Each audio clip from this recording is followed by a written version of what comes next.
Quando pensamos em máfia italiana, o que vem à cabeça? Provavelmente nomes como Al Capone, Lucky Luciano e cenas de filmes como O Poderoso Chefão, ambientados em Nova York, Chicago ou Las Vegas. Mas há algo curioso nisso tudo: se muitos italianos também vieram para o Brasil, por que será que a máfia não se instalou por aqui? Nesse vídeo vamos entender os motivos históricos, sociais, linguísticos e até geográficos de por que a máfia italiana se instalou nos Estados Unidos e não em países como o Brasil, que inclusive tem uma das maiores comunidades italianas até os dias de hoje. Antes disso, curta o vídeo, se inscreva no canal, não esqueça de ativar o sininho das notificações e agora você pode se tornar membro do canal Lenguamare e ter conteúdo exclusivo. A máfia, ao contrário do que se pensa, não é uma organização única. Existem várias máfias dentro da Itália e cada uma delas tem raízes diferentes. A Cosa Nostra, que é da Sicília, a 'Ndrangheta, que é da Calábria, a Camorra, que é da região de Nápoles, e a Sacra Corona Unità, que é da Puglia. Essas organizações surgiram entre os séculos 18 e 19, muitas vezes como grupos de proteção diante da ausência do Estado. A Itália passava por crises políticas, econômicas e sociais, especialmente no sul do país, o qual foi marginalizado principalmente após a unificação em 1861. Com o tempo, essas organizações deixaram de ser defensivas e se tornaram estruturas de poder paralelo, cobrando proteção, extorquindo comerciantes, assassinando rivais e se infiltrando na política e no comércio. No final do século XIX, a situação no sul da Itália era insustentável. Fome, desemprego, miséria e repressão. Resultado, milhões de italianos começaram a deixar o país. Entre 1880 e 1920, cerca de 5 milhões foram para os Estados Unidos, enquanto o Brasil recebeu cerca de 1,5 milhão no mesmo período. Mas certamente não foi a quantidade que fez a diferença, mas sim o perfil dos imigrantes. Para os Estados Unidos, a maioria dos imigrantes que foram para lá eram do sul da Itália, principalmente da Sicília, da Calábria, Campânia, justamente as regiões onde a máfia tinha sim lá suas raízes. Eles se estabeleceram em guetos urbanos, como o famoso Little Italy, em Nova York, enfrentando muita discriminação e exclusão social. Era um ambiente perfeito para que redes clandestinas prosperassem. Já no Brasil, o perfil dos imigrantes era bem diferente. A maioria deles veio do norte da Itália, principalmente de lugares como o Vêneto, a Lombardia, o Friuli, também Toscana, Piemonte. Eram agricultores recrutados para trabalhar nas lavouras de café, principalmente em São Paulo e no sul do país.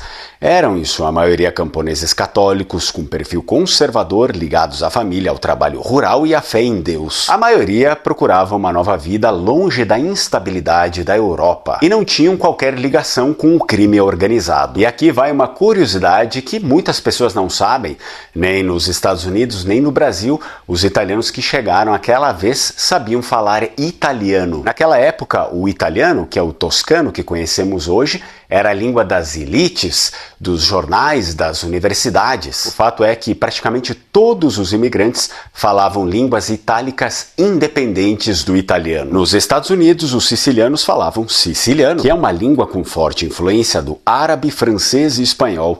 Em cidades como Nova York, era comum que mafiosos conversassem em siciliano entre si para evitar que fossem compreendidos. Inclusive, o próprio Al Capone, um dos mafiosos mais famosos da história, era filho de napolitanos que falavam napolitano em casa. Capone cresceu no Brooklyn e só aprendeu inglês na escola, mas em casa se falava napolitano e nenhum americano compreendia. Isso certamente criava uma barreira linguística que ajudava as máfias se comunicarem entre si fora do alcance da polícia dos Estados Unidos. No Brasil, a situação era semelhante, mas com uma diferença bem marcante. A maioria dos imigrantes falava o vêneto, uma língua do norte da Itália, a qual ainda hoje é preservada em estados do sul do país, como o Rio Grande do Sul ou Santa Catarina. E eu lembro que, caso você tenha origem vêneta, eu sou professor de língua vêneta, venha aprender essa língua comigo, língua dos nossos imigrantes, importantíssimo que a gente saiba, né?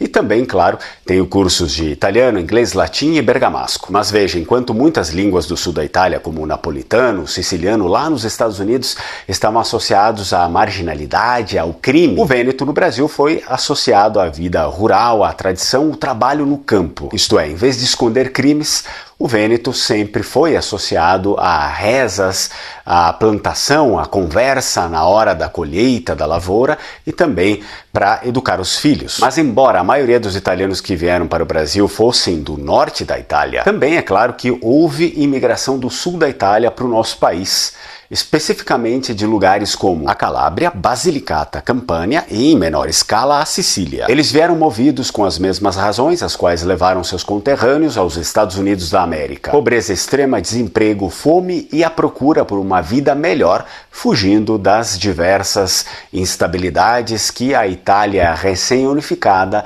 proporcionava. Mas o destino que esses sulistas encontraram no Brasil foi bem diferente daquele que os seus conterrâneos encontraram nos Estados Unidos. Isso também explica o porquê que aqui a cultura mafiosa não prosperou. Enquanto nos Estados Unidos os imigrantes italianos do Sul foram absorvidos em grandes centros urbanos como Nova York, Boston e Chicago e acabaram vivendo em guetos étnicos segregados, no Brasil grande parte desses grupos foi direcionada para o interior, em regiões rurais, especialmente no Espírito Santo, em Minas Gerais e, em menor escala, no sul do país. Foram assentados em colônias agrícolas com terras para cultivar e com forte incentivo governamental para desenvolver uma vida familiar, religiosa e produtiva no campo. Ou seja, enquanto nos Estados Unidos os sulistas foram lançados em um ambiente urbano hostil, propício à formação de redes clandestinas de proteção e crime, no Brasil, eles encontraram comunidades relativamente pacíficas, integradas à dinâmica rural e religiosa. Outro fator importante é que nos Estados Unidos, a estrutura urbana e social permitia a reativação de práticas mafiosas. A pobreza concentrada, a exclusão social, a ausência do Estado, criaram um cenário perfeito para o desenvolvimento de redes criminosas como a máfia. No Brasil, por outro lado, não existiam essas mesmas brechas. A economia era mais rural, o Estado mantinha uma relação próxima e autoritária com os coronéis locais, e o crime organizado já assumia formas diferentes, como o coronelismo, o clientelismo ou, mais tarde, o jogo do bicho e as milícias. Mesmo entre os imigrantes do Sul, aqui no Brasil muitos mantiveram uma forte ligação com a religião, com a família e com o trabalho duro como uma relação central de vida. A estrutura comunitária no campo, aliada à presença da Igreja Católica e a ausência de incentivos econômicos para atividades ilegais em grande escala, ajudou a consolidar um modelo de integração pacífica. Além disso, as famílias italianas do Sul que vieram para o Brasil não traziam necessariamente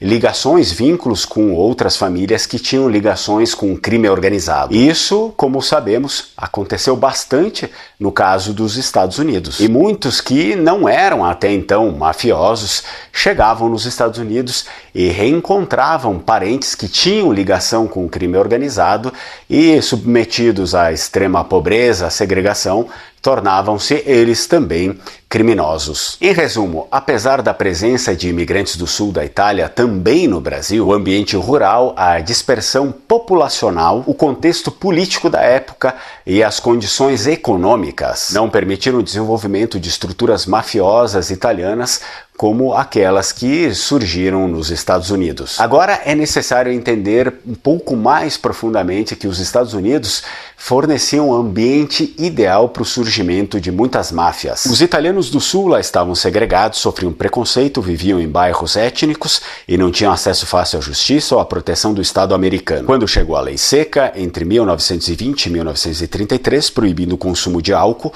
a máfia italiana viu uma oportunidade de ouro, começaram a contrabandear bebidas, abrir bares ilegais, subornar policiais e construir verdadeiros impérios criminosos. Nesse contexto, a máfia passou de um grupo familiar de imigrantes para uma organização transacional, com conexões políticas, econômicas e até internacionais. A cidade de Chicago, por exemplo, virou o quartel-general de Al Capone, que chegou a controlar boa parte da cidade por meio da violência e da corrupção. Enquanto isso, no Brasil, o Estado brasileiro, embora ineficiente em muitos aspectos, não tinha os mesmos vazios legais que os Estados Unidos criaram com a Lei Seca. as brechas para grandes negócios ilegais simplesmente não existiam em escala comparável. Eu aproveito e já deixo aqui a minha indicação da Alma Cidadania para você que deseja reconhecer a sua cidadania italiana, também para o reconhecimento da cidadania portuguesa, espanhola, outras cidadanias europeias. Eles trabalham com tudo isso. Entre em contato com eles, diz que chegou até eles através do meu canal do Lenguamare e você vai receber aí um belo desconto no seu processo. Contudo, é verdade que, além das diversas colônias rurais espalhadas pelo país, pelo Brasil, muitos italianos, tanto do sul quanto do norte, foram para São Paulo e também para a sua região metropolitana, principalmente a partir de 1890 até 1900. A princípio, muitos vieram para trabalhar nas fazendas de café no interior paulista, mas com o crescimento urbano e industrial da capital, houve um deslocamento gradual para o ambiente urbano fabril. Esses italianos passaram a atuar em diferentes setores da nascente indústria paulistana, trabalharam em fábricas de tecidos, metalúrgicas, construção civil, pequenas oficinas e até na criação de comércios próprios como padarias, armazéns e mercearias.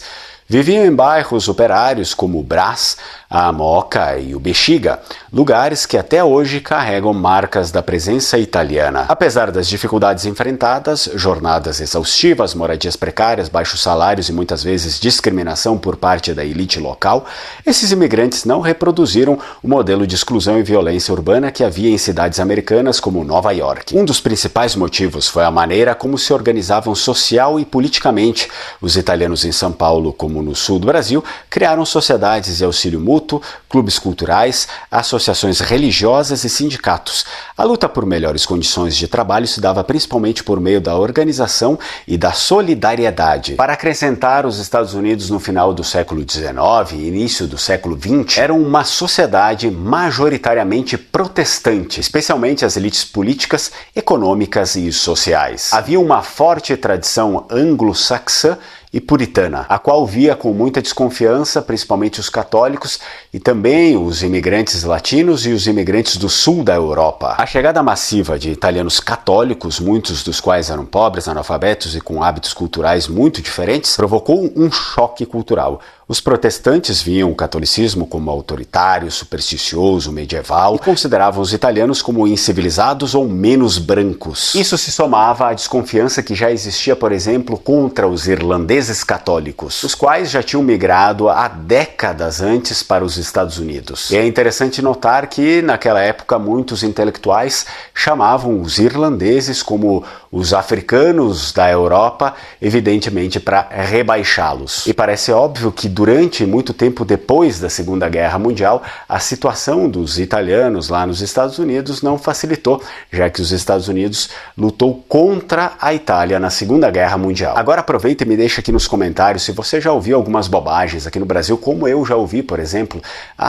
Os imigrantes italianos que vieram para o Brasil vieram fugidos porque eram mafiosos. Esse tipo de bobagem de pessoa que não conhece efetivamente a nossa história. Me deixa aqui nos comentários. Certamente, se você chegou até aqui, é porque se interessa pelo assunto, então eu recomendo que você assista o próximo vídeo, que é sobre os estereótipos da Itália, mas não os estereótipos produzidos de fora para dentro da Itália, mas sim os estereótipos que estão lá de região para região, ou seja, como os próprios italianos se enxergam. Assiste nesse vídeo aqui.